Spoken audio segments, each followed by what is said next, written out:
बात कुछ यूं है कि एक छोटा सा गांव था, जीवनपुर, जहां के लोग बहुत खुशहाल जिंदगी जीते थे।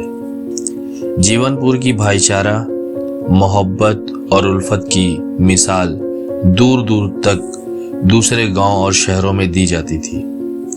ऐसा लगता था जैसे जीवनपुर में इंसान नहीं बल्कि इंसानों की शक्ल में फरिश्ते बसते हों। गांव के लोग एक दूसरे से बेइंतहा मोहब्बत रखते थे, एक दूसरे के सुख दुख में शामिल होते, हर मुसीबत में एक दूसरे के साथ खड़े रहते। कोई किसी का अपना नहीं था, फिर भी सब एक दूसरे के लिए जीने मरने को तैयार रहते थे। जीवनपुर बहुत पुरानी बस्ती थी, इसलिए हर कोई एक दूसरे को नाम से ही नहीं नस्लों से जानता था। लेकिन कहते हैं ना, किस्मत कब पलट जाए किसी को खबर नहीं होती।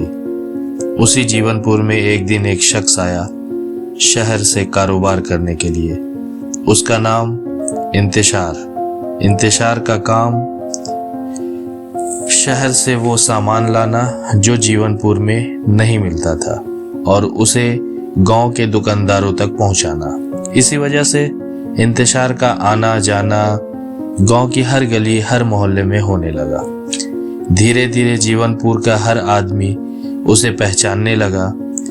लेकिन असल सच्चाई ये थी कि जिस दिन इंतशार शहर से आकर जीवनपुर में बसा था, उसी दिन जीवनपुर की किस्मत खराब हो चुकी थी। अगर इंतशार को आसान जबान में समझा जाए तो वो एक नंबर का फसादी और फितनाबाज इंसान था। उसके अंदर इतने शैतानी दाव पेच भरे हुए थे कि जहां वो कुछ देर भी खड़ा हो जाए या किसी से दो बातें कर ले, उसके जाने के थोड़ी ही देर बाद वहां झगड़ा शुरू हो जाता था। अगर किसी घर में 4 भाई रहते हो तो वो उनके बीच लड़ाई लगवा देता। बाप बेटे के बीच, मियाँ बीवी के बीच, यहाँ तक कि तलाक की नौबत तक आ जाती। माँ बेटी, सास बहू, कोई रिश्ता उसकी जुबान के जहर से महफूज नहीं था।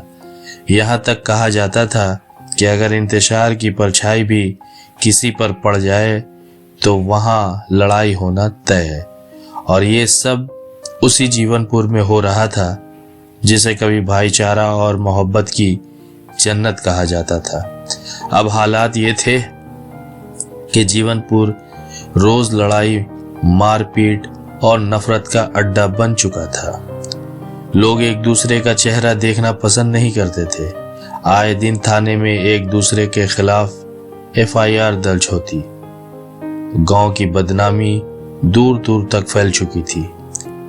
अब कोई भला आदमी जीवनपुर आने से पहले 10 बार सोचता था कहीं वहां जाकर उसके साथ लूट मार पीट ना हो जाए।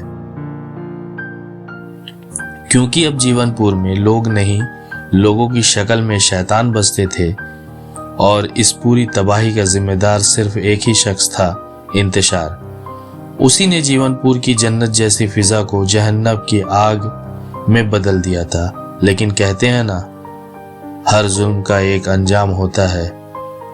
इंतशार अब बहुत ज्यादा बीमार पड़ चुका था। उसने हर मुमकिन इलाज कराया लेकिन कोई फायदा नहीं हुआ। अब उसे लगने लगा था कि ये उसकी जुबान की गुनाह की सजा है। उसे एहसास हो चुका था कि उसका आखिरी वक्त करीब आ चुका है।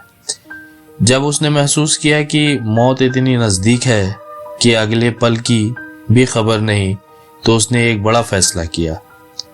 उसने गांव के सभी बड़े बुजुर्ग और नौजवानों को अपनी आखिरी वसीयत सुनाने के लिए बुलाया और फिर कहा, भाइयों, मैं जानता हूं कि आप जीवनपुर के रहने वाले हैं। ये गांव कभी जन्नत हुआ करता था, लेकिन मैंने इसे जहन्नम बना दिया। मैं